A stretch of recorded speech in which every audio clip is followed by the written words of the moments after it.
Got it. We're good. Everything should be synced up. Hopefully, everything will work out fine. Second time's a charm. Second time's a charm. Actually, we've done this like 3 times because of Esther laughing for 40 minutes straight and me messing up the recording on my iPad. So It's okay. We all learn from our mistakes. It's my turn to mess up now. I hope that's not the case. I hope it's just me that has the mess ups today. Don't fart. Challenge accepted.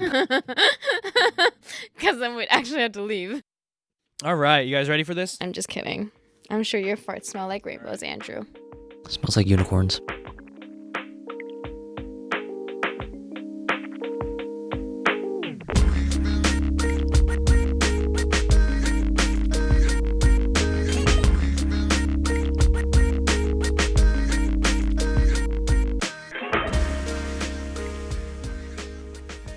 Hello and welcome to the 9th episode of Up Until Now podcast. My name is JD.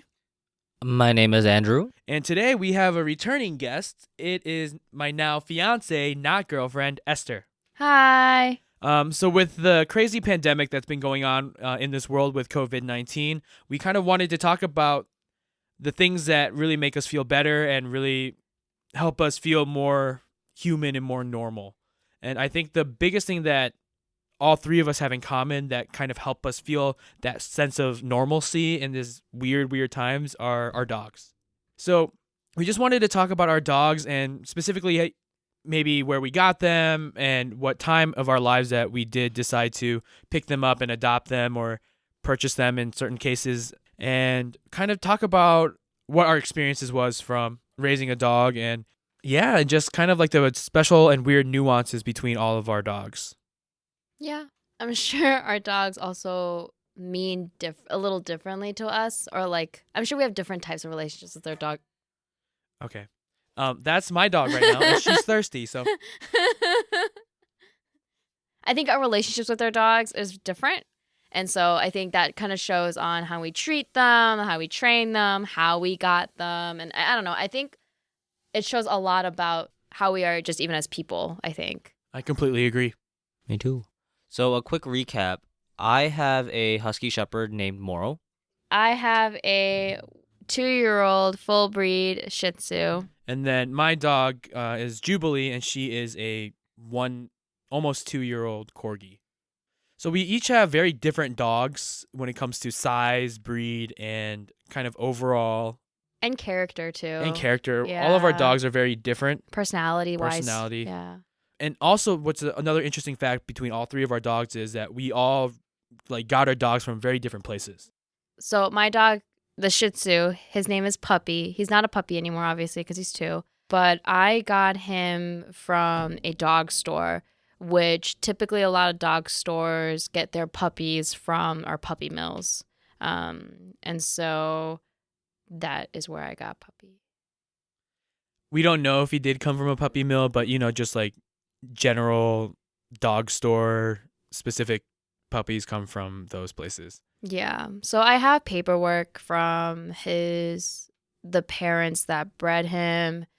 He's registered in the AKC and all that kinds of stuff. But the fact of the matter is, at the end of the day, a lot of those dogs come from puppy mills. So.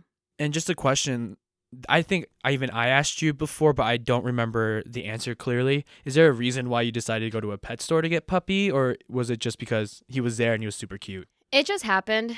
I think when I got him in my time of life, I was done with school officially. I was done with my master's program, and I've always wanted a puppy of my own.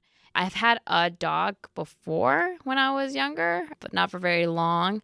But anyway, I wanted a puppy, and whenever I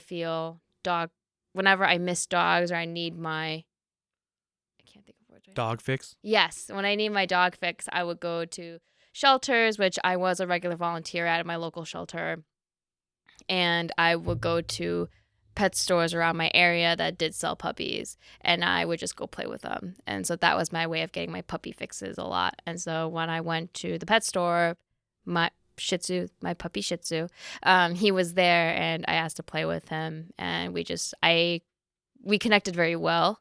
And so I just got him within 48 hours. Probably less than 48 hours, but Now, me, I found Jubilee through a breeder. Sorry, Esther found Jubilee through a breeder.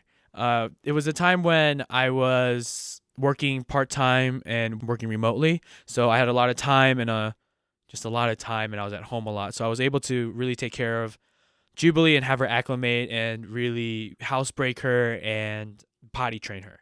So that's pretty much the reasons that Esther enlightened me with, and I was like, yeah, fuck it, let's get a dog. So we got Jubilee. We lived in Georgia at the time, and her breeders were actually in Missouri. So it was a 12-hour drive there and then a 12-hour drive back. Jesus. But I think it was a kind of a blessing in disguise, actually, because Jubilee and Puppy spent the entire car ride together in the back seat. So Puppy got a little bit acclimated to her, and Jubilee got acclimated to Puppy. So we even have a picture of them together in a shopping cart at PetSmart, like the first day we got her. I mean, one of the photos that we could probably post on Instagram later today, or when this episode releases. So that's kind of the way that I got Jubilee. And yeah, Andrew, So I got Moral from a shelter. you are the noblest of us all. I sure am. So the shelter said that Moral was a stray for they don't know how long before they picked her up. They just found her roaming the streets. And they told me that they think she was abused and she was sort of used for her puppies.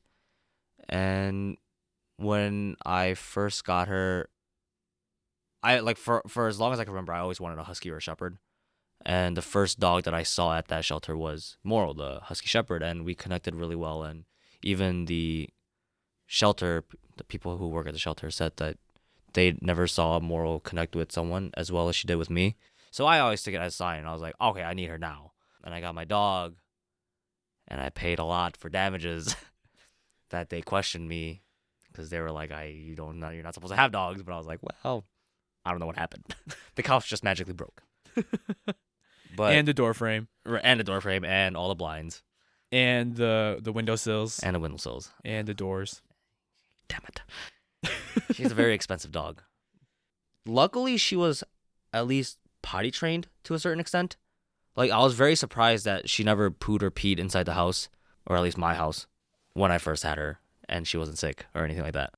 But there was a lot of habits that I saw her that she picked up as a stray. Scavenging. Yeah. She likes to eat, as we mentioned earlier, like today, she ate a dead animal like it was nothing. But she's done that plenty of times before today. It always freaks me out because I think it's disgusting. Yeah, because all you hear is like the crunch. The crunching of the bones. Like once, there was one time where she ate live baby bunnies, and all I heard was squealing and crunching at the same time, and it was awful. It was the worst. It was the worst. She is definitely a stray animal, like you can tell, and it's hard to train her too compared to Jubilee and Puppy. I think Jubilee and Puppy are very trained compared to Moral, but that again has to go into the timing of when I got her too. I got her when I was in my last year of college, and during my last year I started my internship, so it was practically a full-time job. Yeah, some people tell me that it wasn't the right choice of getting her at that time, but for me it was the right choice because a lot of the pieces in my life were coming together, and that's when I decided I want to get one more big piece in my life, especially because I was neglected of a dog my entire life. I don't know if I mentioned it before, but my mom has always told me for like 20 years of my life that I was allergic to dogs, and I believed it. And my brother hated me for it because he For always 20 years? 20 years. 20 years I of your believed life. that I was allergic to dogs, which I shouldn't have because all my uncles, aunts, and cousins, they all have dogs, and I never got a reaction. But my mom would just say, "Oh, it's just not that kind of dog," and I believed it. But I realized I wasn't, and my mom ended up telling me she just hated dogs. After I realized that, and I was making that big step in life, I wanted to get a dog and complete that piece and start that journey. It's been a interesting ride with Moral. She still has a lot to learn, and I mean I'm still learning a lot about dogs. And she is a half wolf. I swear she is. Like I looked online. There was like this DNA testing for like dogs. Yeah, I saw that. I legit want to try it because I swear like 50% is wolf. I actually want to get it for all of our dogs. It's kind of expensive though. It is. It's really expensive. And I guess that can segue into like a different conversation of like how much we actually decide to spend for our dogs.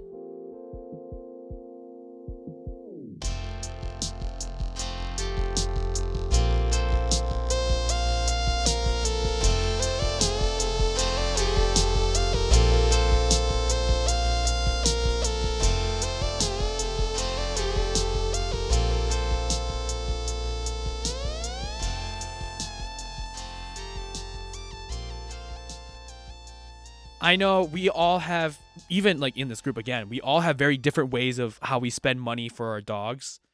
Me personally, I am just like bare necessities, like just get them like a good food and get them some toys and stuff like that, and just kind of give them a happy, comfortable life. That's all I want to do. My fiance, on the other hand, My babies. So, well, the one thing that I started spoiling them with that also JD does agree with is we did give them a puppy box subscription called Pup Box, and that is something that I really, really loved. And when we got Jubilee, we got her on it and stuff like that. But I don't know, like puppy means a lot to me. I like it when he's happy. Like the other day, I gave him some wet food with his dry food, and I saw a huge different type of energy level from him after he ate. He was really happy. He was very bouncy. He was excited. He was happy that he ate. And so when I saw that, I'm like, wow, like maybe I should start getting him like more food that he actually really enjoys eating, because I like to see him like that more often and like see that energy and things like that. so to go on top of that, what Esther wanted to get our dogs is dog food, but guess how much, how long was it? 15 days? It was something like that. So I was looking into Farmer's Dog, which is basically what farmer's dog. What that is like you go online, you put in all your information about your pet and your dog. All I want to say, it was expensive as shit. And when you put all that information in, they curate a meal plan for your dog. And it's fresh food. They ship it out, daily packaging for each meal. So everything will be prepackaged. So like their breakfast, lunch, and dinner. And so I had it for Puppy and Jubilee. The first order was 60% off. And so the total came out to be, I think, 98 or 99. With 60% off? Yeah. With 60% But off with for 2 two dogs weeks. for 2 weeks. And so I was like, wow, like it's like real raw. I don't know what I should probably look more into it. But it was like, no, you do not you do not have to look I was more looking into into it. that, and then I was also looking into Open Farm. I don't know, but they also make food for pets, but it's more on the healthier dry food side. And so they have a lot of different types of food, and that comes in like more of the bags and stuff like that. But I also heard that was really good for them too. But 60% off for 2 dogs for 2 weeks was $98. I also just like trying new things, and I think food and in their diet, I think that's important. So, $98. I mean, even when I got Puppy in general, I think finding him, I don't know. So Puppy I got when I was single. Like he meant a lot. He still means a lot to me. Like he means a lot to me, and he's my baby. And so like I'm gonna feed him and make sure that he gets the best things that he needs, and to make sure that he's doing well. Well, yeah, I feed Moral plenty. I know she's eating well. And shit, sometimes she goes on a splurge and eats animals. I know she's happy. I wouldn't spend $90 with 60% off. That's a lot of money. Yeah. Just for 2 weeks? Yeah. I buy like a 50-pound bag for like $25 and she loves those. That's what I'm saying. Like, if it gets to that point, we're spending more money on the dog's food than our own groceries. Like, as human beings that are feeding these dogs. Yeah. I don't know. I'm probably not going to do it. I always look into those things. And I really hope you don't decide to do it, stuff. because now that we're engaged, it's kind of like our money, because... we can do it for their birthdays. Okay, I understand, like, if like, for example, the reason why we gave Puppy and Jubilee the wet food that we did and he was so happy was because we also had to give him medicine. And they don't eat the medicine anymore. Well, Jubilee doesn't because she got smart. She would only eat the peanut butter and then spit out the So smart. medication. So So 똑똑해. we have to find ways for her to take her medication so she stays healthy. So that's kind of the way we did that. But personally, I can't justify spending $98 on 2 weeks of dog food because I don't even spend that much money on myself for food. And I mean, I love Jubilee, I really do. But to me, there's got to be some kind of line to that. Not saying that like people that do decide to do that are like bad people or wrong or anything like that. It's just it's not something that I would do. It's not. I can't even imagine doing that. Like, it's kind of like going off with like what Esther said. Like, Esther is a type to like splurge their pets because it's her baby. Like, I view Moro as my baby, but luckily I have friends like Esther who spoil my dog too, and bring her toys, treats, and stuff like that whenever she comes to visit. You have friends. It's me too, man. You too, yes. Yep. You guys are a package deal, all right? If I say Esther, I mean you too. When I first got Moro, I got a lot of help from my internship director at the time. She gave me a lot of her dog's toys that her dogs don't play with anymore. And luckily I didn't need to buy her toys at first. Food wise, it was a lot of experimenting because she was very picky and I didn't know what she liked to eat. I found out she doesn't like to eat the blue Blue Wilderness. Blue yeah, she Diamond? doesn't Diamond eat or that. whatever. Yeah. She Okay. won't eat it. I heard that's bad for them actually. Yeah. Blue Diamond. But I heard it's like healthy or something. That's why. No, like wait, maybe it's not Blue Diamond, maybe it's something else. Something, but like she wouldn't eat it, and I finally found something that she likes to eat or she'll Yeah. actually eat. Yeah. So I've been sticking with that, and thankfully it's like cheap. Like I said, I spent like $25 on a 15-pound bag. Well, I mean, she just tried to eat Puppy's food today. Well, yeah, but I think she was just hungry. She threw up a lot. Yeah. Luckily, I don't need to spend too much money on her, except like I don't even need to refill her food for like a while because like 50 pounds is a lot. The expenses that we do spend on our dogs come from very different very different reasons. Oh yeah, I spent a shit ton of money on her damages for like my apartment. For damages. And for Jubilee, she tears apart any and every toy that she gets. She rips it up. She destroys the squeaker, cotton fucking everywhere across the apartment. And that's what I spend my money on. Is just keep getting her new toys and expensive toys that are quote unquote unpenetrable, unbreakable, whatever. That's bullshit. Those don't ever work. And for Esther, Puppy does nothing. He's like a 10-pound fur ball that can't really do anything. My baby. He's just sitting in Andrew's lap right now and just My not doing baby. anything. But so like all his expenses that like build up and that kind of like we feel bad. I feel bad too because we get Puppy a new toy that he really loves and he plays with. 2 days later, Jubilee has gouged out the eyes and has destroyed the squeaker, and the guts of the cotton are just. It looks like someone put like a tiny stick of dynamite in the toy and just fucking blew it up. I will say though, I think when I first got Puppy, a lot of his expenses were definitely vet visits. I spent a lot of money on those vet visits. Well, I think that's also partially because he was your first dog. Yes, and so I took extra precautions. For I was everything. very careful with him. What else did I spend? I did spend money. I didn't do puppy classes or anything like that, but I did look into like daycare where he got exposed to other dogs and got to interact with other dogs. That is something that I did put money and time into. And yeah, I think that's it. Yeah, but definitely vet bills, the neutering. Yeah. Just to go into that a little bit further, like Esther paid a few $100s for Puppy's neuter, which apparently is very standard in like very suburban, urban areas. I got Jubilee spay for like $86. I got Moro at the shelter like a humble person, and they gave me Moro with all her shots and spayed for $100. But then like when you come to like the actual math of all the accumulation of I think like, I spent the most. Yeah, definitely. I think you spent the most as well. Yeah, it was rough. My first apartment when I first got her, I had to pay for a couch that she destroyed, 4 blinds, a door frame, the windowsills, 2 windowsills, and the door itself and the carpet. So when I left the apartment, I got billed about $700. And the apartment I'm in now, she has already destroyed the entire carpet. I have replaced the blinds 3 times. She has chewed up the windowsills in both living room and my room. She has destroyed the door frame. And she destroyed in the bathroom the little things that you hang the towels on. The towel racks. She ripped both towel racks off. So I'm just waiting to see how much that cost. Quite honestly, it kind of sounds like what happens when you buy a new car versus a used car.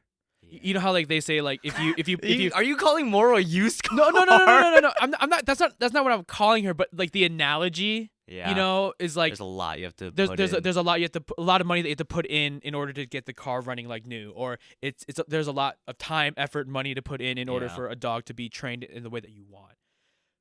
Esther paid a lot up front, but then as Puppy's life has gone along, he doesn't do anything. My baby. He just sits there and just is cute, and My that's pretty much it. perfect baby boy. And then mine was just in the middle, where I got Jubilee from a breeder, and there was a lot of things that I didn't have to like pay for or anything like that, but I did have to pay for like all my medical visits, the shots, the all this stuff, and the hundreds and hundreds of dollars that I put into toys.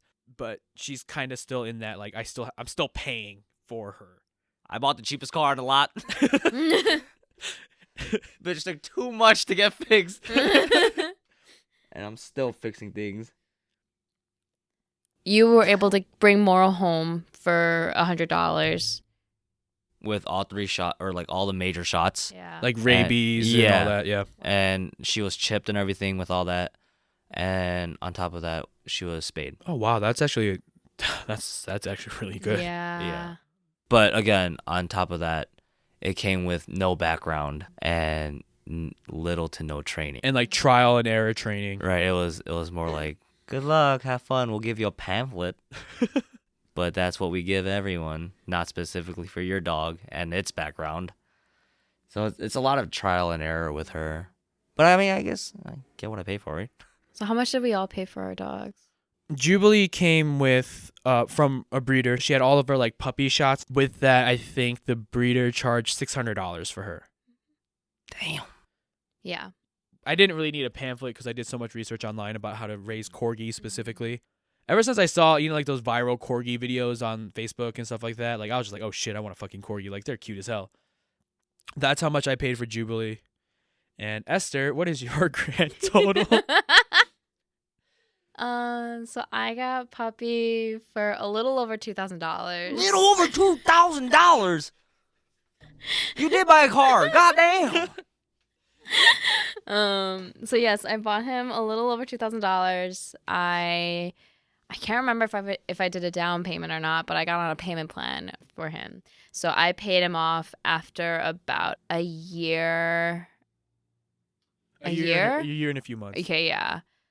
But- Did it but- come with shots? Yeah, so he came with up-to-date shots for his age. So I got him when he was about 3 to 4 months old, and so he was up to date for that. He was not neutered yet because he wasn't old enough. So when he turned 6 months, that's when I got him neutered. I did get a discount. Well, I didn't, but they gave you a discount if you went to any of their partnering veterinarians in the area. I didn't like any of those vets. One I went to the day I got him in my car. The first place we went to a pet store to get a collar and a name tag. And then after that, I took him to the vet. But when I looked at the pricing for that vet, it was a very bougie vet. I also got him in an area that was pretty well off, like that neighborhood. And so like those towns around it, like Barrington, Schaumburg, like those are very expensive towns. And so those veterinarians cost a lot. And so basically at the end of the day, not going to a bougie vet with a discount, it's cheaper to go to a vet near me. It was still expensive. I want to say his neutering was like $200-$300. I love that vet though. We don't continue his services there anymore because we don't live in the area anymore. Mm-hmm. But they still email me. I still call them, and I call them when I'm in town. I need them. They take really good care of him. It's a small little vet, but they're really great. But yes, my baby. So grand total without shots after 3 months old is $2,300 for puppy. I spent a lot of money on my baby. I could have gotten 2,300 moros. That's not true. You mean 23 moros? Yeah. Oh, you right. It's late. We're doing math. Math is hard. Math is hard like during the middle of the day, but like if you're doing it at 2 o'clock in the morning, it's like what the. Oh my god, that would have been $23,000. Oh god. So yes, I paid a lot of money for my baby. I still pay a lot of money for my baby.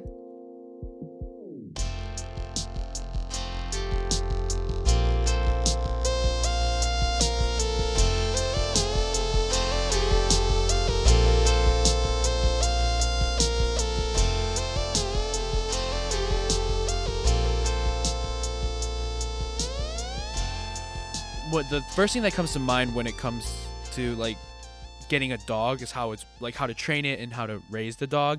So I noticed a lot of differences, maybe not so much between you and me, Andrew, but like more between Esther and I, where I noticed he was just like a pain to like crate train and do all this and potty train and things like that. It took forever. I'll have Esther explain that later. For Jubilee, she came from a farm. So she was already crate trained. Like, for example, when you get a puppy from the pet store and you put him in a crate and you close it for the night and you go to bed, the dog will not shut up. Like, stop whimpering, stop barking for hours. Not all dogs from pet stores, though. But when I got Jubilee, we put her in the crate. She fell asleep and we fell asleep. I was so pissed. I was like, I'm so excited for you to experience the pain that I had when I had a crate trained puppy. There was literally no pain. I was like, And oh, wow, she's just sleeping. She was an angel.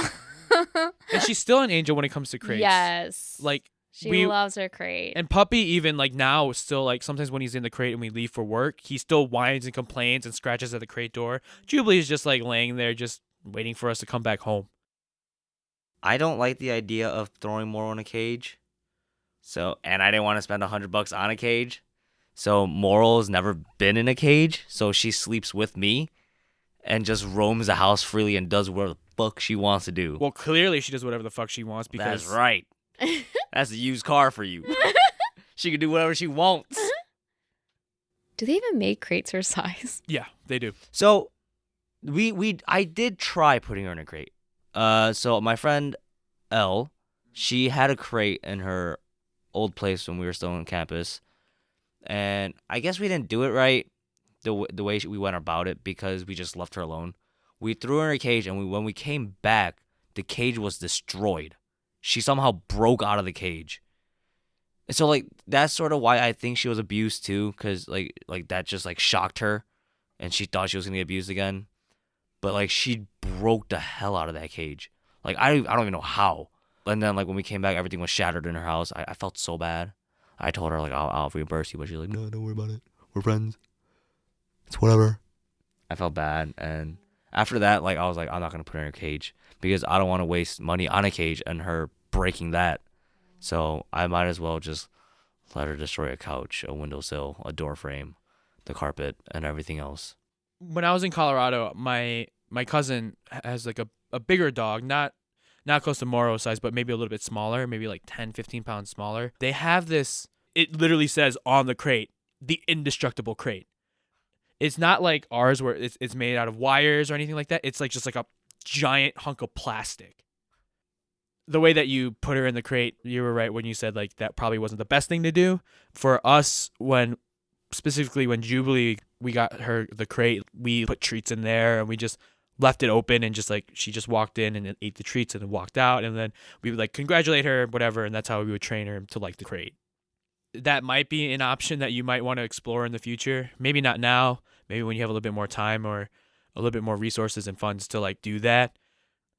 For me, the way that I kind of explained to Esther when she kind of wanted to not crate train Puppy anymore, I think it's better to have that training in case you need it.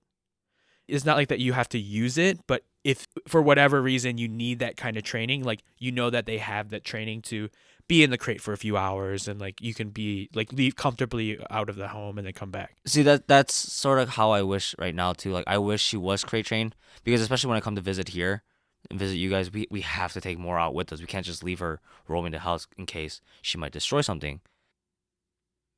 Again, like when I got her at the time, it was a very selfish moment for me when I got her, because I didn't give enough time to her training and stuff like that.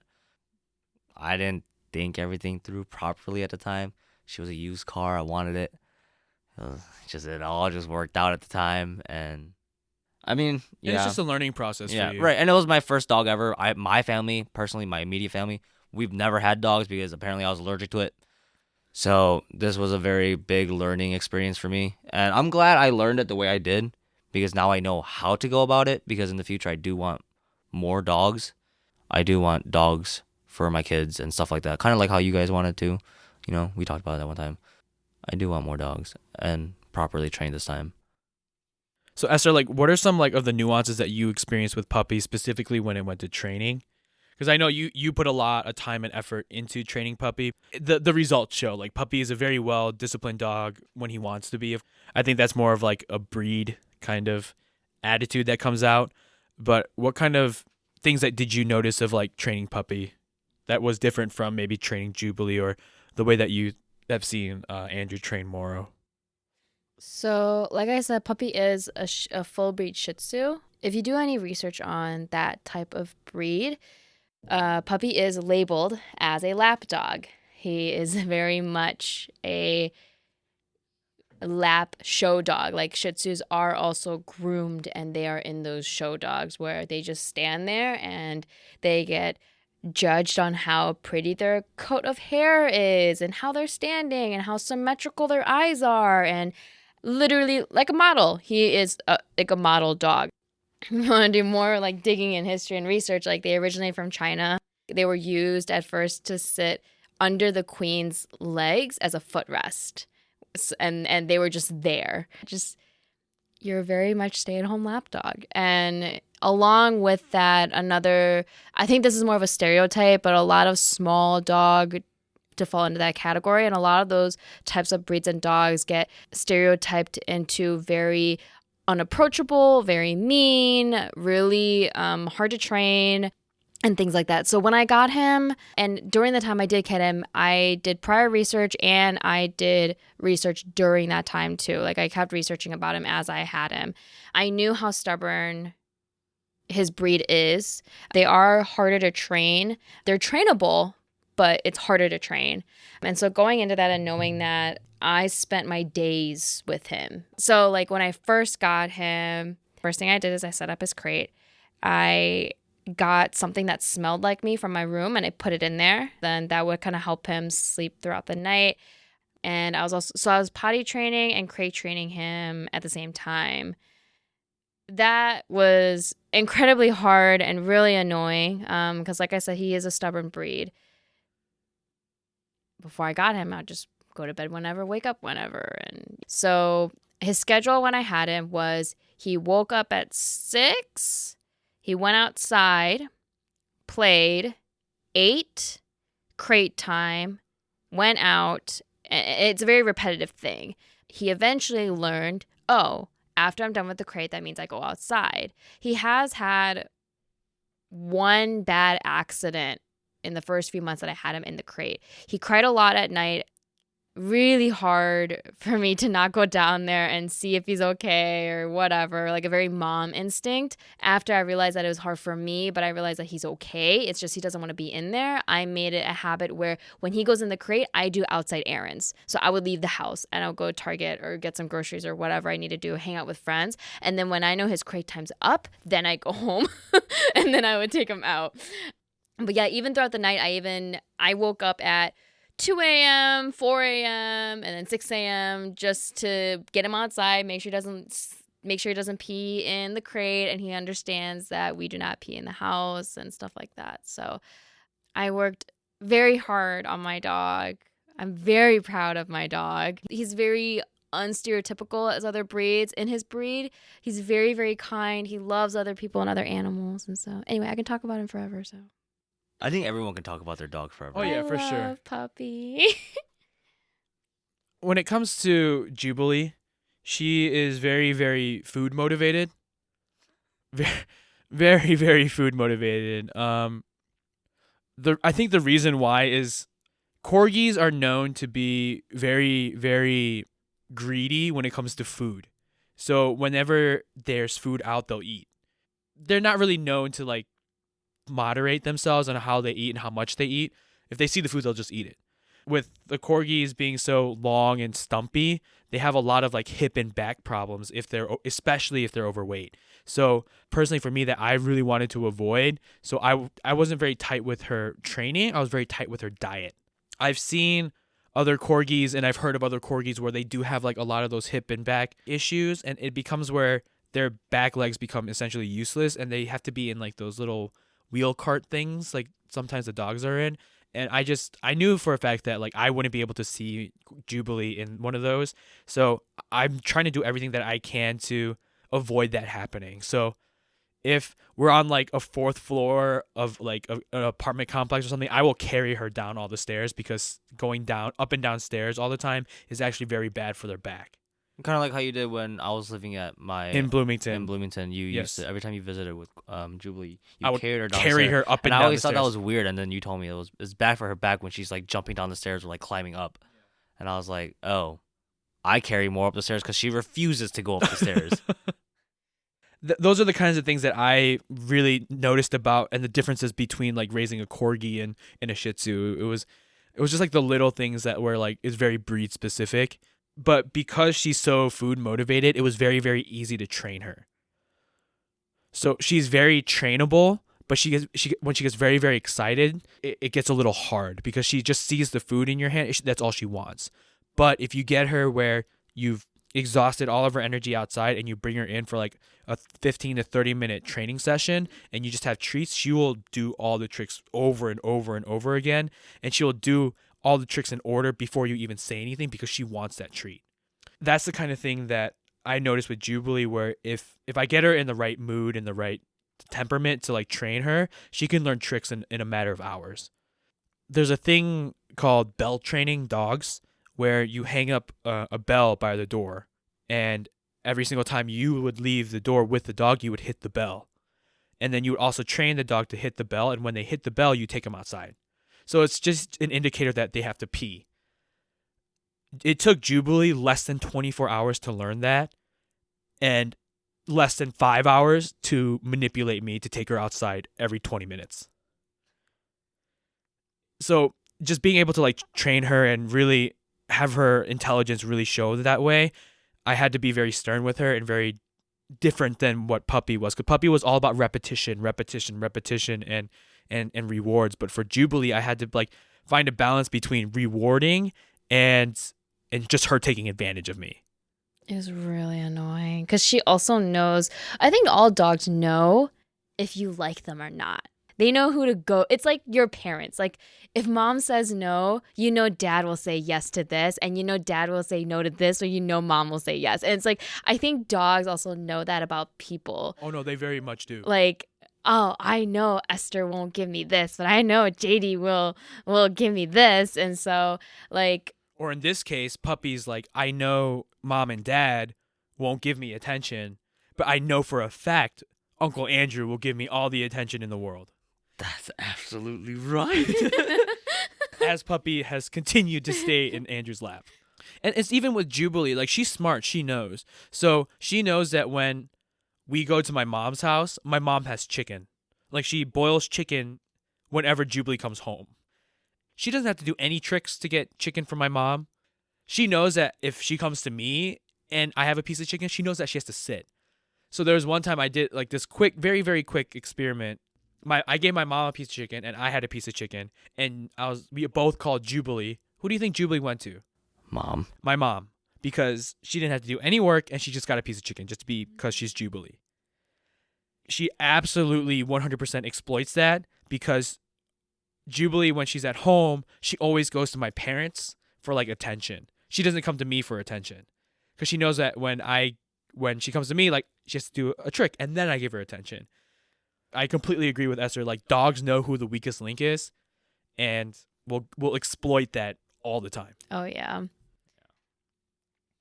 So for moral and training wise, I guess mine was like a mixture of getting taken advantage of and getting to reward her, because she did whatever the fuck she wanted and she'll still get rewarded for it, because it, like, again, like, at my current state, I couldn't give her the time and attention that she needed to get. So no matter what, like, when I came home from work and if something was destroyed, I had to take her out. I had to feed her. I had to give her, like, the treat to, like, compensate for her being alone for so long. So, like, I came home one day from work and the couch was destroyed. But it's not like I'm going to neglect her of her going outside. Because, like, I wanted to, like, keep her inside and make her know that, like, if you do something bad, you don't get to go outside. But no, she destroyed the couch and I had to take her outside. So she didn't really learn it the proper way until after I got a more fixed schedule and I moved closer to work.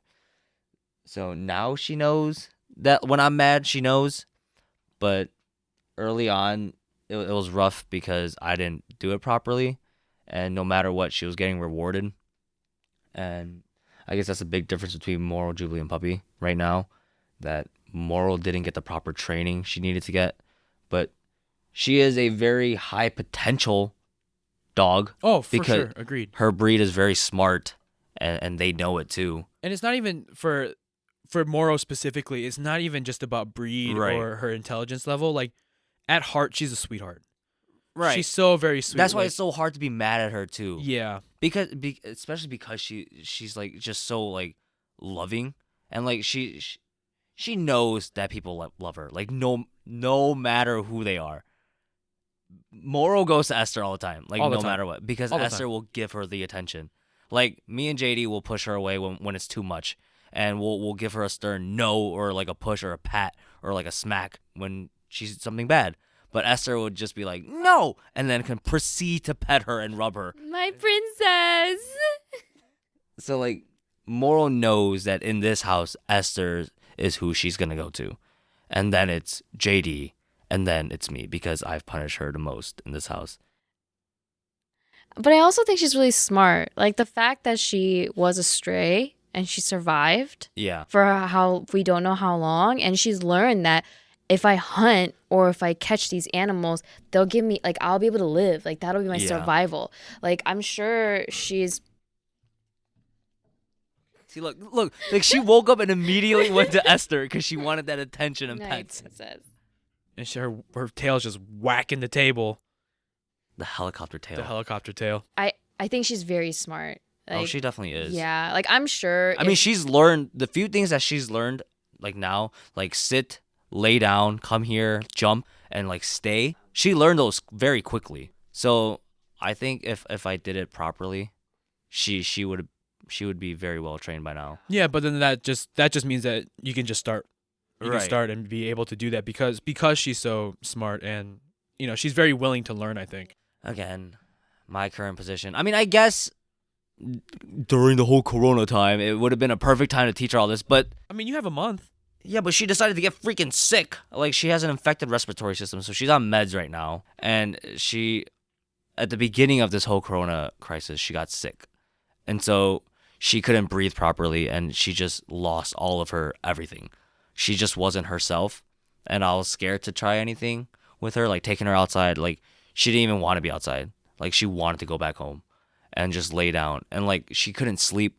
Her eyes looked so bad, like, because like she was forcing herself to stay awake because if she put her head down to sleep, she couldn't breathe anymore. So it was really hard to see her like that for like the first 3 days. But then after the meds started kicking in, she's gotten better. So, and today I realized she's just 100% again because she ate that. She's back to her normal self. I think there's a lot for me to learn still. And Moro too. and more too.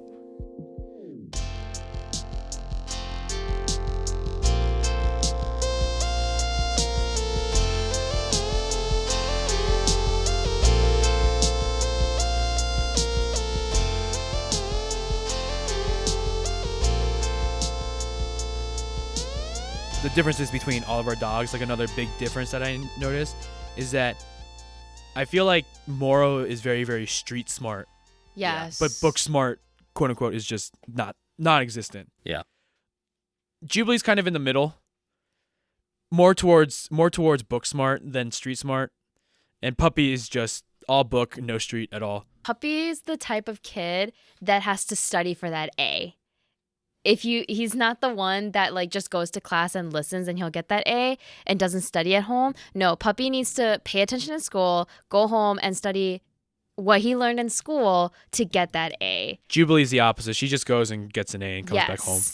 Like he has to earn that. And like it's not like he just doesn't know it. It's just when you take the time to actually teach him and have the patience for him, he'll get it. And then Moro is quote unquote the delinquent in the back of the class, but she's also flipping shoes and making a shit ton of money in high school. Yes. No, that's exactly how I see all of our Street dogs. smart. Another big thing that I noticed, specifically for training between Jubilee and Puppy, was that when Puppy first came home, the kid didn't even know what grass was. And that's another big indicator that he came from a puppy mill because he wasn't exposed to a lot of worldly things. So he freaked out when I put him on the ground. Like he just didn't know what anything was. He was very curious though too at that age. So he was like very hesitant, Which also made, what was it called? Like potty training that much more difficult. very difficult. Like everything was so brand new to him. And with Jubilee, you can tell that she's been exposed because walks were great. Like she was really excited to be outside, and Puppy learned and enjoyed being outside, but like He's an indoor dog for sure. yes. But I mean, again, like I said, a big indicator from him coming from a puppy mill. Everything was brand new to him. It was like a legitimate baby, like bringing it into the world. The delinquent knew everything. She wanted to walk me. She was in charge. She definitely walked me. like she didn't need me to tell her like, "Oh, come this way." She would be the one leading and I would be following her. Sort of made it easy, but at the same time made it rough because she's always pulling. So like recently I've gotten to training her to the point where like if I stop, she needs to stop. So she's getting kind of okay at it. Today was a bad example, but it's just because we weren't paying attention. But usually she's pretty good on it now. But other than that, like she's always trying to run off and eat something. I can show you the world. Straight up, she's like trying to show me what she lives. Like she's trying to show me her world. Like Yeah. this is how I lived. Street smart. You want to live? You got to eat this rabbit. Come on, Dad. Like she is on crack. Like she has so much fucking energy all the fucking time. Like it just never depletes. I love it. No, you wouldn't. Not if you lived with it. I did live with her for a month when you just left her with us. Yeah, but okay, so like the difference was Okay, he didn't just leave. Okay, let's get this smart. It's not like he just showed up at our door and just like, hey, I need you to take care of Moro for a little bit, and then didn't come back to our apartment for a month. No, he had plans before they fell through, and then he graciously asked us if we would be able to watch him, and we agreed to it. That's right. But so like the big difference between our experiences when we had it was you took her on nightly walks, jogs, and stuff like that. I just took her on really long walks. So like she got to spend more energy with you. So I think you did a very well job on that. But I didn't. because I get tired easily.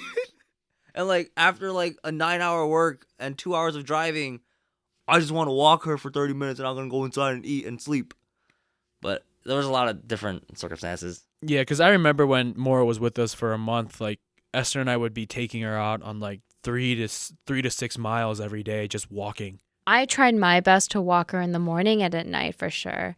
If I couldn't walk her in the morning because I didn't wake up on time, I would do my best to try to double that walk at night and spend a little extra time with her. So like that's how it is for me. Or when I first had her, like I walked her before work for 30 minutes and after work for 30 minutes to an hour, depending on if I came home and if she was really good, nothing was destroyed, then it was an hour. She destroyed something, it's just 30 minutes.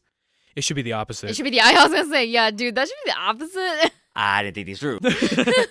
After I moved and like now my schedule with her is I walk her 3 times a day. But my schedule was I wake up at 3 in the morning and I walk her for 30 minutes. I come home from work at noon, walk her for an hour. Right before bed at 7 or 8, I walk her for another hour. So like that's why she's gotten a lot better now, because she gets rid of some of that energy, and the point that I take her to the dog park as much as I can to let her just run, but it's kind of hard when there's no other dogs around. Like she'll run, but she won't run. I don't know if you know the difference, like she won't run and like just constantly run. If she's there with other dogs, she will. Like especially like when Jubilee and Puppy were there, she could run with Jubilee all day. I mean, that's what they do in my apartment. And I love it when they're over because they just distract each other. Nothing's ever destroyed. The good days. And I make TikToks. We never talked about this. Why did we pick the names that we picked for our dogs? Ooh, I okay. like that. Okay. So I'll start. Moro, I grew up with Studio Ghibli, but Princess Mononoke was a very big movie for me, and it just so coincidentally happened that Moro looks exactly like the wolf goddess from that movie. And I was very hesitant on picking names because I didn't know what I wanted to name my first ever pet. But then when I saw Moro and I remembered Princess Mononoke's wolf goddess, and I was like, that's perfect for her. And so that's sort of how I got it. A lot of people don't know it, so like when they hear the name Moro, they'll just be like, what? And then every once in a while I'll use a joke with friends who now know that name. I'll just be like, oh, actually, her name is Moro because it's just short for moron, because she's a dumb dog. And I get a laugh out of it, or in Esther's case, don't be mean to her. That's so mean. But it's so true. And it fits so well. But yeah, but generally it's based off of Princess Mononoke, the wolf goddess. I'll go next. There was two names that I was deciding between. The first one was Jelly Bean. I really liked. I don't know. It just the corgis. They're really they look like a giant jelly bean. So, and I always kind of like the idea of naming pets and dogs after food. So I was like, oh, Jelly Bean. I like that. And I also thought of Kori, Kori, Kori the corgi. Ugh. Yeah, I wasn't very creative on that, and that's the same look and feel that my sister gave me. She's like, that's a dumbass name. I kind of talked to my sister Jemmy a lot about like names and stuff, and she's the one that came up with Jubilee, and I'm like, oh, I actually like that one a lot. And it kind of goes off with the word like jubilant and really happy and go lucky. So I was kind of leading more towards that name, but I still had an attachment to the name Jelly Bean. I don't know why. I think I might have liked the the Archie comics.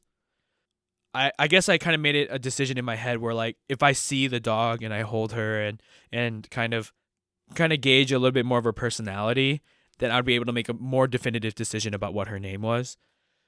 Quite honestly, when I first picked up Jubilee, she felt like more like a jelly bean because she did not look happy at all to see me, like at all. And I was like, ugh, maybe Jubilee's not the name for her. But as soon as we got in the car and we started moving and, she started waking up and I was petting her, like there's a picture of me, Jubilee, and Puppy in the backseat of my car. And Jubilee just has like the biggest fucking smile on her face. And I'm like, you know what? No, Jubilee is her name. So I kind of just stuck with it. And yeah, she's my little Jubilee. Little jubs. Little jubs. Mm-hmm. Yep. Esther? Okay, so my 2-year-old Shih Tzu, his name is Puppy. Puppy. Not like Puppi or whatever. No, it's very straight up just Puppy. Yeah, not like how these millennials are spelling names with weird ass vowels. My name is Steven with a silent A in front.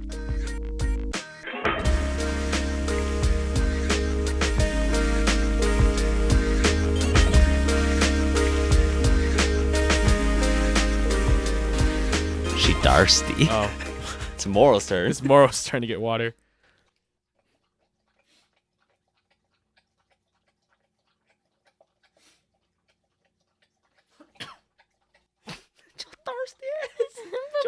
puppy woke up. Your big ass body just drinking a whole damn gallon over there. I was like, damn it. Not gonna wait. But you know that's really funny because Puppy would he whines and complains when he's thirsty. I kid you not. He woke us up at 6 in the fucking morning because he wanted water. I thought he wanted to jump up on the bed and he was too lazy to jump up, or he needed to go outside. No. He woke us up. So I okay, let me go pee. I'm gonna ignore you and I'm gonna go pee. And next thing I know, he comes over and he's kicking the water bowl and licking it and making a huge dramatic scene about how there's no water in the water bowl. And I'm like, that's what you wanted?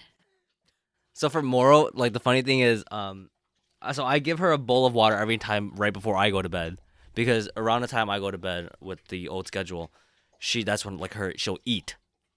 She finishes her water after her meal, and around midnight, it'll be all gone. But when she gets thirsty and I'm sleeping, she won't wake me up. Her big ass goes to the toilet and starts drinking the toilet water. So every once in a while, I'll wake up in the middle of the night to hearing really close to me, because the bathroom's right next door to my room. I'll be like, "What the fuck is that?" And then I'll be like, "Moral," and I hear her just come out of the bathroom. Oh, what? Street smart. See, she's Street smart. Yeah. See, problem solver. She's a genius. She's still going. Are you done? You know when you wake up and you're just parched? Yeah. That's what she is right now. She was fucking thirsty. Okay, like I said, my baby didn't drink out of a regular dog water bowl when I first got him. He had to learn. Again, baby steps. When you're born, you drink from baby bottles. Puppies, they drink from the nipples of their mom, from the dog. And at the store that I got him, they actually had these little hamster bottles in all the dogs little squares that they were in. Not hamster they were hamster bottles. And that's how they drank water, because they obviously, the stores didn't want to monitor all their water bowls and stuff. That's how they did it. And so when I first got home, they gave me one to put it on the crate. And so that's actually what I used. So I noticed one time I put him in there and there was no water in there. And he was whining and complaining and crying a lot longer than usual. And I was like, okay, fine. So what I did, another trick that I did was whenever he did that, I took him outside. But then if his crate time wasn't done yet, on the schedule, I would take him out to go outside to relieve the stress and for him, and then I'll come back and put him back in the crate right away. Put him back in again and start crying right away. Usually that helps him. At that time, that usually kind of helped it a little bit, but he didn't, and I noticed that the water was all gone, and so finally I refilled and he was fine.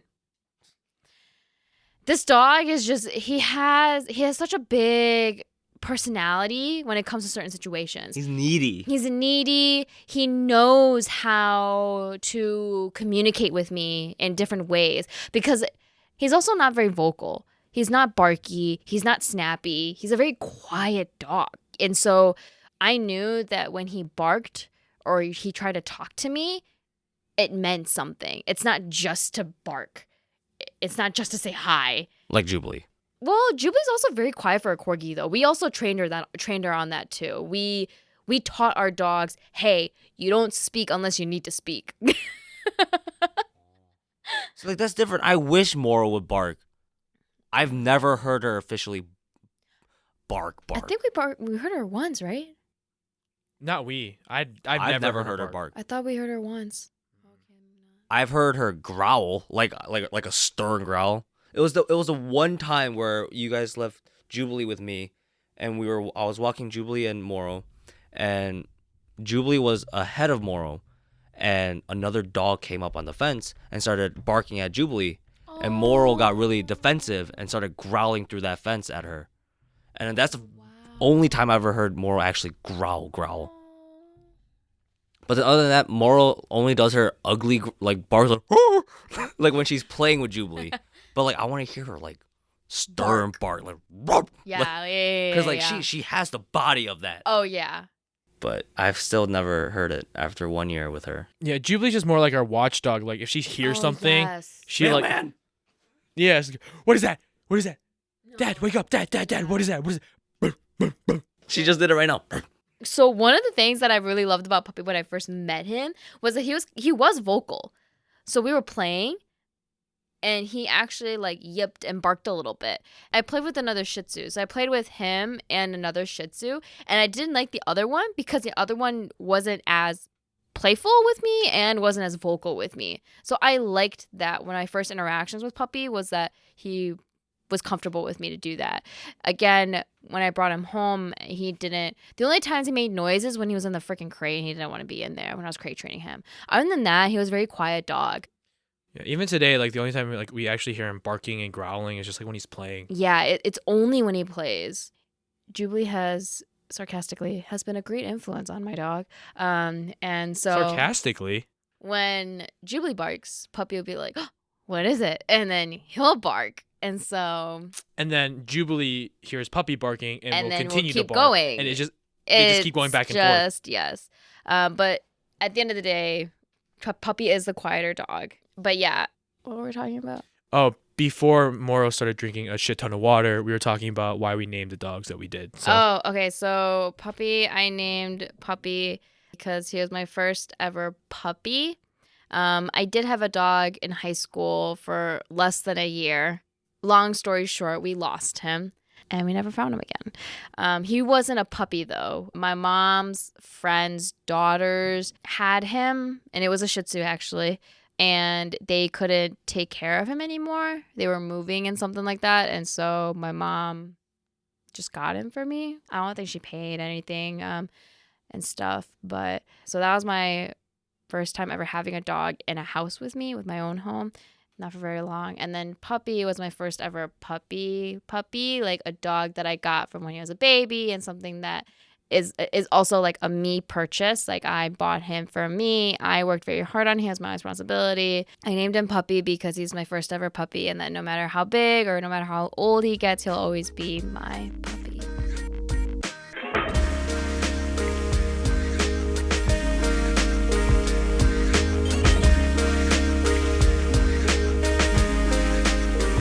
We just spent an hour and 15 minutes just talking about our dogs. Probably keep on going. And we could keep on going. I was like, we really I had could. so many questions that like came up through our conversations. I was like, I mean, would you want us to answer one more? I was like, I had a really good one. I had another one, and then I forgot it. Okay, well, she forgot. I'll do, but Moral whines a lot. Like, she doesn't bark, she doesn't growl. She whines a lot. Really? When I first, so like, playing with her, it was hard to begin with. Because when, you remember how I told you, like, I think, like, she was abused for her puppies? I think she thinks, like, all squeaks are her puppies. So, like, a lot of squeaky toys, every time I squeaked it, she would cry immediately. And, like, she would start licking it, trying to wake it up. And it was hard to play with her at first because she wants to play. Yeah. But every time, like, I toss a toy, like, it'll squeak. Like, as soon as it hits the ground, she'll immediately be like, oh, and start licking it. And then, like, bring the toy softly over to me and, like, drop it. And then, like, she'll look at me and then, like, pick it up and then just walk away with it. Oh, never knew that. And, like, she still does it now every once in a while. But then it's very random now. Like, now she's figured out that, like, her toys are her toys. Yeah. Mm-hmm. But every once in a while when it's, like, just random, like the Santa toy, especially that's, like, very small and, like, has a very stern squeak. Like, I'll squeak it and, like, whip it across the room. And, like, she'll like, go get it softly and, like, she'll just lay down with it and then she'll start whining. So, I think she needs to get over it. I know I said it jokingly earlier where it's like, did you come from a puppy mill? Did you escape? Like, I wonder if she was actually used and abused in that way. The shelter thinks that. Because, like, the shelter was very shocked that, like, for her age, that they guessed, they're like, she already had pups and that's not very healthy. And she was already abandoned. So they guessed that she was abused for her pups and, like, her pups were stolen from her and she was just thrown out. So I think she has, like, a very motherly instinct at the same time. Well, no, I That's why agree she got with very that. defensive with Jubilee that one time. Especially because, like, Jubilee and Moral gets along so well and, like, they're best friends. And Borderline lesbian lovers. I know, it's pretty disgusting. Like, Moral puts her entire mouth Over Jubilee's mouth, and all you just see them is licking each other's tongues. Yeah, the shelter, they straight up told me, they were like, I think they were she got abused in her upbringing and she was used for pups and all that stuff. I was like, that sucks. I can honestly see that because just the way that like she even like plays with Puppy, Right? She's so gentle. so gentle, and she's a big dog. Yeah. Like again, you'll see on Instagram, but she is a big dog, and even Jubilee's not that big compared to Moro. Like Moro's like almost double her size. Yeah. But just the way that Moro plays with our dogs and things like that is so gentle. And you're right. I think if it was just a regular stray that was just out, there's no way Yeah. a stray that was that big and that size would understand how to play with dogs that are so much smaller than her.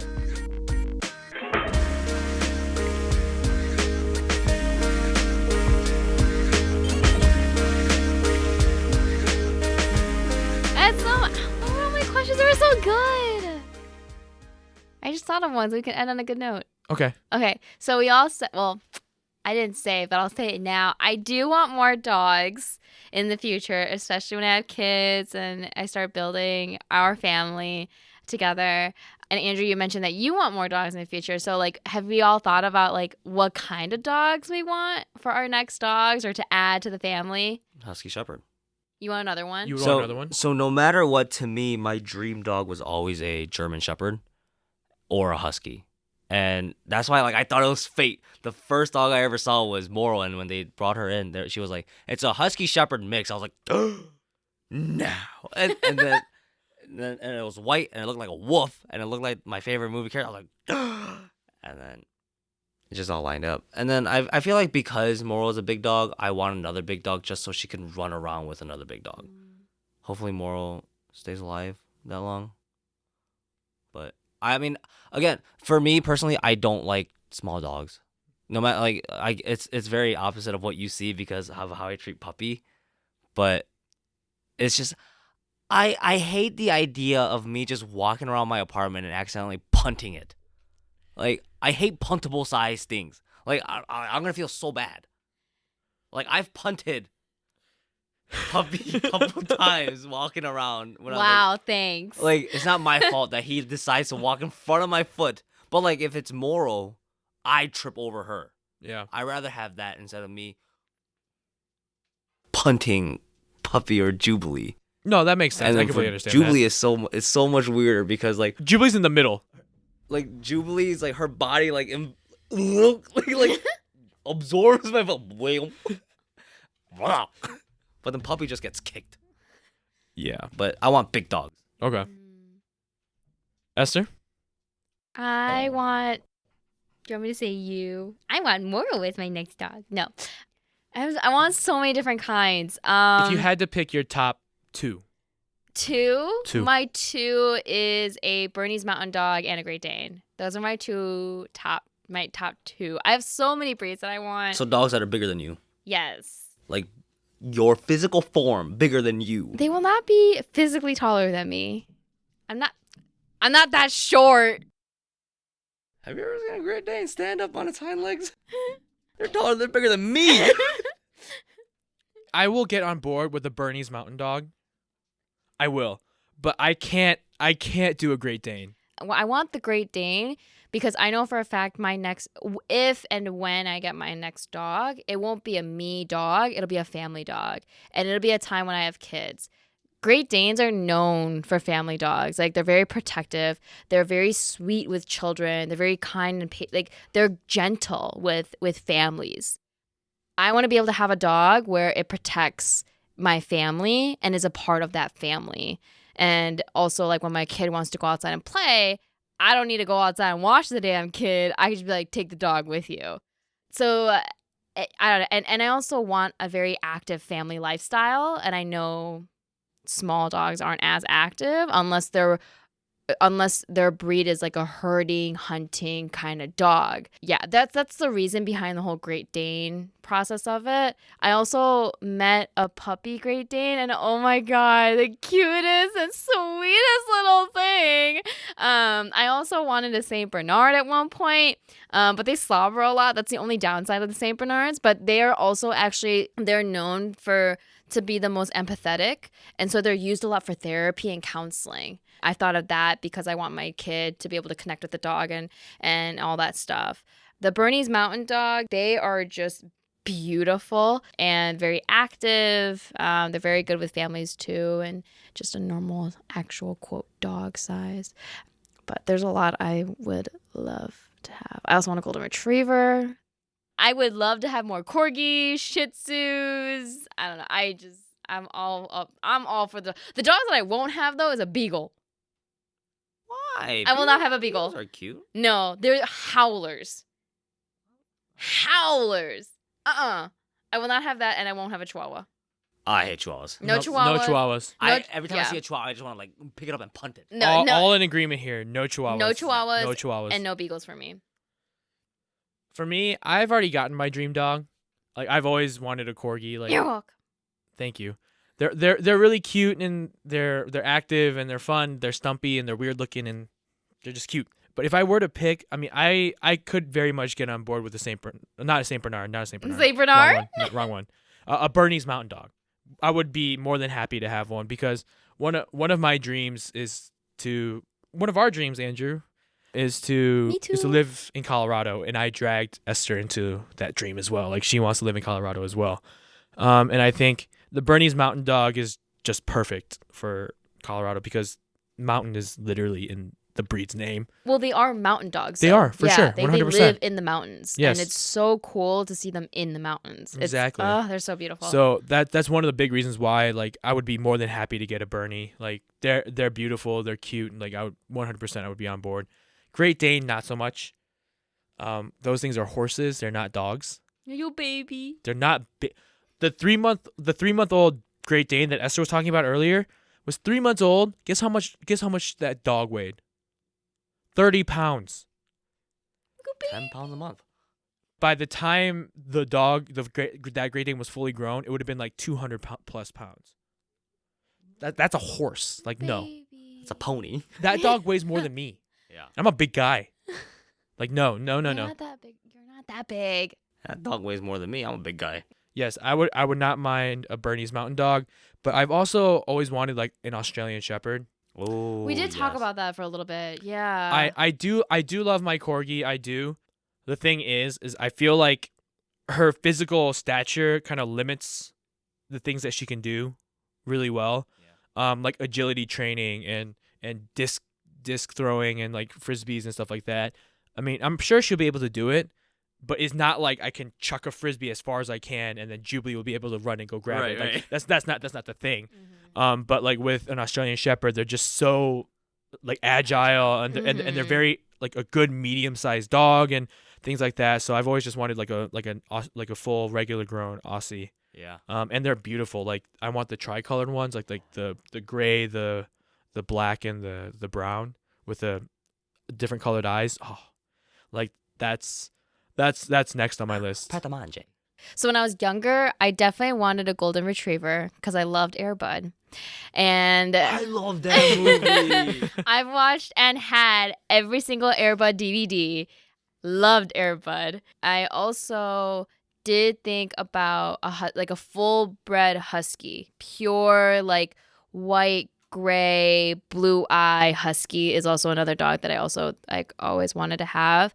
I'm going to say no to the husky because I will not live in a predominantly cold state or area because that is something that their breed needs. And I don't know. I feel bad. So like, but those are the two dogs I have thought of. Did you guys watch the movie Sled Dogs? No, I watched only Air Bud and Beethoven. There's a really old movie. It came out in early 2000s. It's Is called that with Cuba Gooding? I don't know the actors, but it's called Sled Dogs. It's on Disney. It's made from Disney. Okay, no, it is. It's the one Okay. with like that guy enters that Alaskan sled dog race. Yeah. Okay, yeah, I remember. And he like it's a movie about how he like sled the dog. Yeah. Yeah. Yeah. We know what you're saying. Yeah.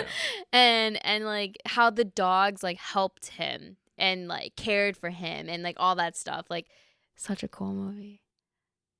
If I could live in Alaska with sled dogs, like I owned all how many? 8, 12? How many? 16? 12, I think. 12? 12 or 12? or My on a 12 tee. babies and just take me around town. I'll be happy. I'll be good. Kind of mixes yours and my passion with dogs. There is an Instagrammer. I don't remember the handle on the top of my head, but he has a team of 8 sled dogs, Ah, and he snowboards with them. So he holds onto like a brace, sounds so cool. and the dogs just like run down whatever, and he snowboards behind them. That's cool. I thought it was the sickest thing ever. James sent me the Instagram handle. I was just like, this is amazing. oh my god. Like this is now that's my dream now. Like Oh my god. that's like on my bucket list. But anyways, just going off that movie.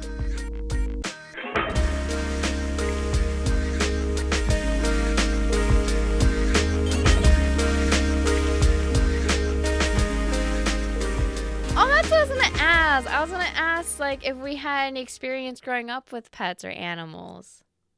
I did. Fish. Yeah. I had fish, I had hamster. fishes. I had a dog, and he was a rescue. Yeah. Oh. I had Bruno? Yep. Bruno the Yorkie. You remember him? Yeah. Yeah. He was it was rough. It was rough getting him. He wasn't on the destructive level as Moro, but he was tiny. yeah, but he was definitely on like kind of a little bit higher on the abused level. It got to the point where when my dad was simply just petting him in the kitchen, a broom fell and he just peed. Flipped out, yeah. He just peed and no, From panic. yeah, he peed from panic. Like he was just petrified. Just seeing that it was changing because like this poor little thing was so scared of nothing. Like just a broom falling and a loud noise just startled him. He was an incredible family dog, but I had him. We tried to rescue another Yorkie, but she was just too abused to bring back, and she was just too old. So we just couldn't do it. And then we have another family dog right now. His name is Mong Mong, which pretty much means bark bark in Korean. We were very creative on the name there. Jemmy's fault. I think it's a creative I name. think it's so cute. It's creative in the United States, but if you brought him to Korea, they'd be like, what the fuck? Bark, bark. But yes, we have him. He's a mutt. He's an incredibly smart dog. We got him from one of our friends. Our friends, they had a litter, so they were just like, hey, do you want one? And we're like, oh yeah, sure. He is smart though. He is incredibly smart. Jemmy did really well training him. Jemmy did a fantastic job. He's a little bit of an asshole to other dogs. That was partially on us because we didn't realize that we needed to like socialize him with other dogs. So He humped the shit out of Puppy. yeah, he really He did. violated Puppy. Violated. Manhandled. A man on man handled. Oh my MG. Andrew's very protective of Puppy. Oh my god. Oh my Jesus. But other than that, like he's a very smart dog. He's very kind to people. Not so much other dogs. He loves Jubilee though, so that's very interesting. I think it took some time though too. It did. It took some time. Yeah. And we've had my family's had bunnies. I think at one time we had 60 bunnies at once. Yeah, we used to breed bunnies. And then we had hamsters, we've had goldfish, betta fish, you name it, we had it.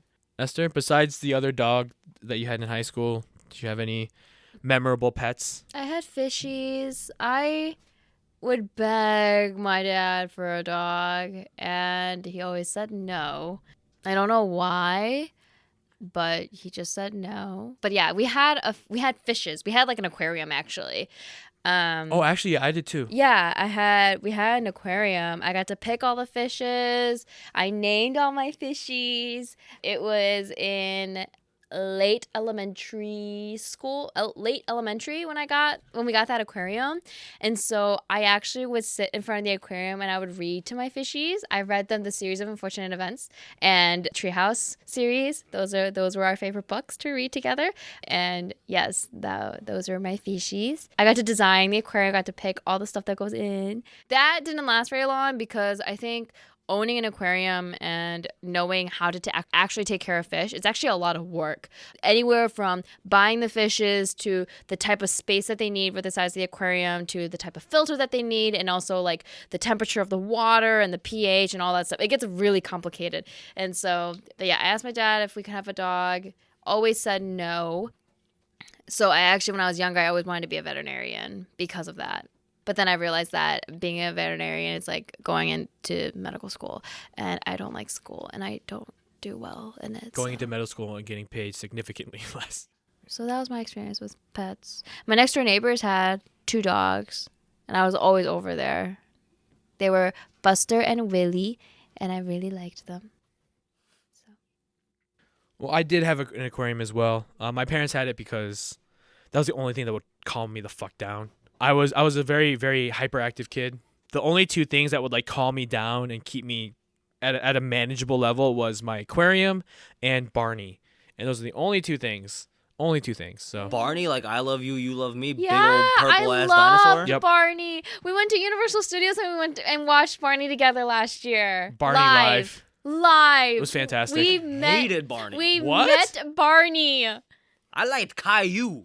A Oh, bald ass boy. No. I hated Caillou. Hated Caillou. And parents hate Caillou. No. I loved Caillou. No. Do you know why parents hate Caillou? No. Because Caillou was just a whining little ass bitch. And every single time nothing went his way, he would just whine, complain, and bitch and complain. And then an adult will help him, and that was the solution every single time. His mom or dad would help him, or little Rosie would piss him off for whatever reason. Caillou was a little bitch, man. I hated Caillou. It was just such an annoying TV show. He was annoying as hell. I thought you were going to say Teletubbies. Oh, I liked Teletubbies. Yeah? Yeah, Okay. that's fine. 'Cause Okay. the colors are fine. That's yeah, fine. I actually But Caillou's a fucking bitch. Yeah, I loved Barney. I did not like Teletubbies. How could you say that? I was a Barney kid. I was a Barney kid as well. Like that Barney movie? Ugh, best movie ever. I don't remember that Barney movie. I just watch reruns. Oh! Anyways, shifting back to the topic at hand. Andrew, what type of animals did you have before Moro? Or like, did you have any experience with pets? I had a hamster.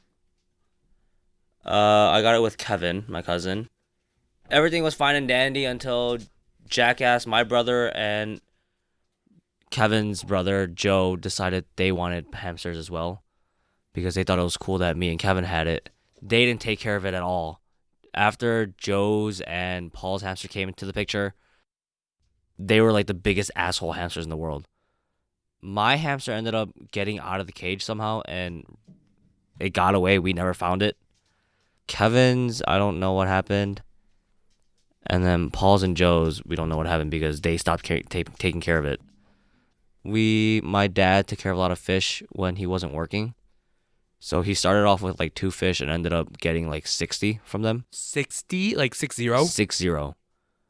And the very sad but kind of funny part was when we moved to Indiana, we told my dad, hey, we'll help you move the fish tank. Don't touch it. My dad, impatient ass, didn't wait for us.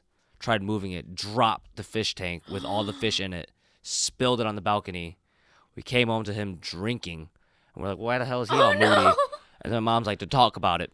And then we go out to the balcony. Why is this wet? Don't talk about it. My dad's like, we're never getting any more pets. Oh no! He killed all his fish. Oh my And like, God. he took care of it so much. The Oh. man would like sit in front of the fish tank, like, sprinkle some flakes of food. Yeah. Like, he invested so much time and effort into it Oh my God. just for his hungry ass to drop it. And oh my God. And like, it was funny because my brother and I came home. We were like, what the hell's wrong with that? And my mom's like, don't talk about it. And we go to the balcony. Why is it wet? Don't talk about it. I actually kind of miss having fish though, or like a fish. It was actually pretty soothing to Yeah, just like, I yeah. kind of like that little water noise. Like, Yeah. I was like, And actually, that's where Esther and I went on our first date. We went to Shed Aquarium, and I was only for me because like I just love aquariums. in I mean, me too. general. I love sea creatures because I mean, I love swimming. I love everything about like the ocean, the water, Yeah. and all that. And With all that being said, I think that's a really good place to end the episode. Esther, I just want to thank you for, coming in and talking to us about Puppy, but also letting us not end on that sour note before. I don't even remember. I don't want to remember. it was Please. But I want to thank the listeners that are listening into this podcast, especially this long one. Right now, we're running at almost 2 hours. So I'm definitely going to have to edit this. Got a lot of editing to A do. lot of editing. But also, I want to thank my friend Eric for the music that he let us use for our podcast.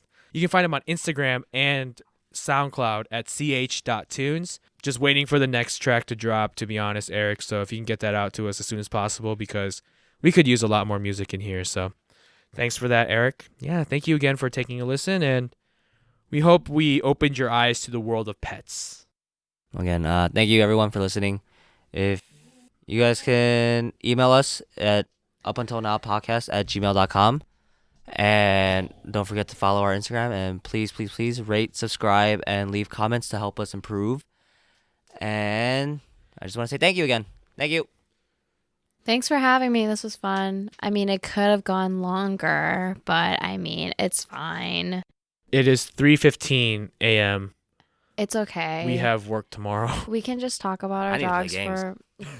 It's fine. We can just talk about our dogs for just a little bit. But yes, no, thank you.